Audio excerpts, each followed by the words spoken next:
After installing the SSD, it should already perform significantly better, but today we won't stop there. To change the processor and video card, we first need to remove the motherboard.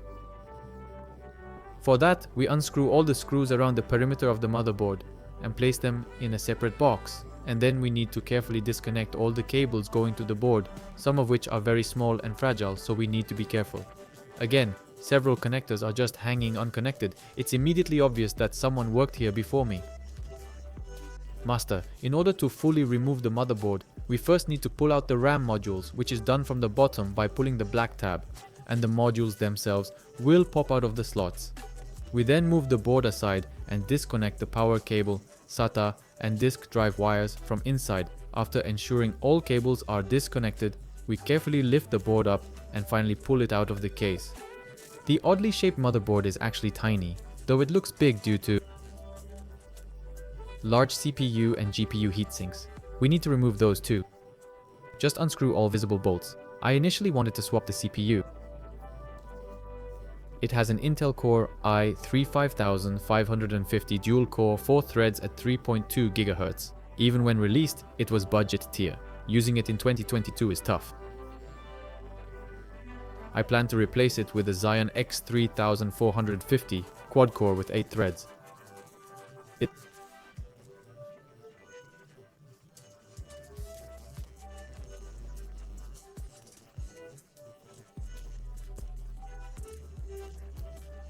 wouldn't boot for testing. I thought maybe I'd misconnected something or forgot a cable. I rebuilt the whole iMac again, but no change. Still a black screen. So I started researching.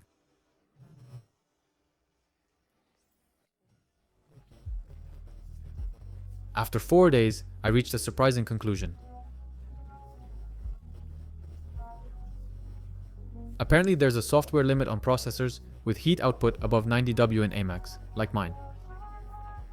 If I explain my understanding now, we'll be here for hours, but the fact is, here's a full list of supported processors, of which only these are available. Only these can be obtained somehow. Unfortunately, finding the top and 7th gen ones we need with cut down specs is nearly impossible now. It's incredibly rare, and the most powerful I could find is the i.